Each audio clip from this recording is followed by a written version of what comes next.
The Sichuan-Tibet Highway in China is almost 1,500 miles in length and passes over more than a dozen mountains. It may have some beautiful scenery, but due to rock slides, avalanches and poor weather, the road has a record of over 7,500 deaths, and that's just for every 100,000 drivers. I've got to say those aren't terrible odds, but you're gonna struggle to get me driving down it. This high mountain pass is located on the Indian National Highway in the Himalayas. These roads can get so narrow, muddy and icy that some areas become complete death traps. Over 3,000 meters above sea level, the pass is littered with overturned cars and buses, which, probably not a coincidence, I'm just going to say that.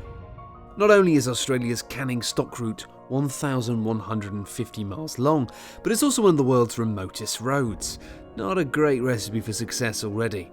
Traversing it takes up to 3 weeks and a huge amount of planning is required beforehand. You got to plan fuel drops, extra water and spare parts. That's all just a requirement if you're going to go down this road.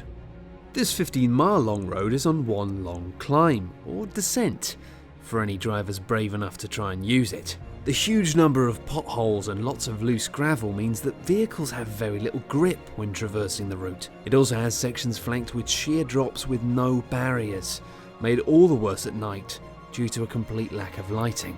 It's not only the visible dangers of vertical drops, sharp turns and drivers with no regard for their own or anyone else's safety that makes this road so deadly. There's also the fact that it's located within Taliban territory. This road has the distinction of having claimed so many lives that people stopped counting its death toll a long time ago.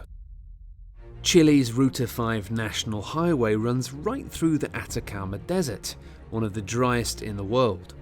On Ruta 5, drivers have to deal with not only the dangerously strong winds and total lack of petrol stations, but also the fog that can suddenly appear, which can cause vehicles to veer off the road entirely.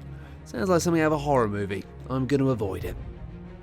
This is a road so dangerous that anyone wishing to drive on it needs to apply for a special permit, which I assure you, I will not be doing. Not only is this mountain route slippery and winding, but it's so narrow that if two cars end up coming face to face with each other, one will have to back up, let the other car go past. They have to back up as far as 2 miles before finding enough space for both cars to pass.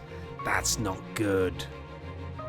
It may have the innocent sounding translated name of Fairy Meadows Road, but the Nanga Parbat Pass in Pakistan is one of the most dangerous roads in the world. Driving on this route comes at great risk. Not only is there treacherously high altitude, the unpaved and uneven surface and a lack of barriers, but there's also a 6-mile ascent to the road's highest point of 8,000 feet.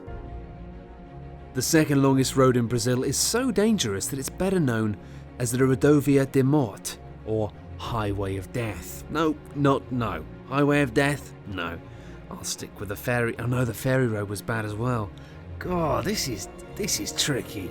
This road though, the Highway of Death, is responsible for thousands of deaths every year. That's amazing. Partly due to its almost non-existent upkeep and maintenance, but many of the mortalities come from the numerous gangs and bandits that are stationed along it. God, if there's one thing I hate more than potholes, it's men who murder people.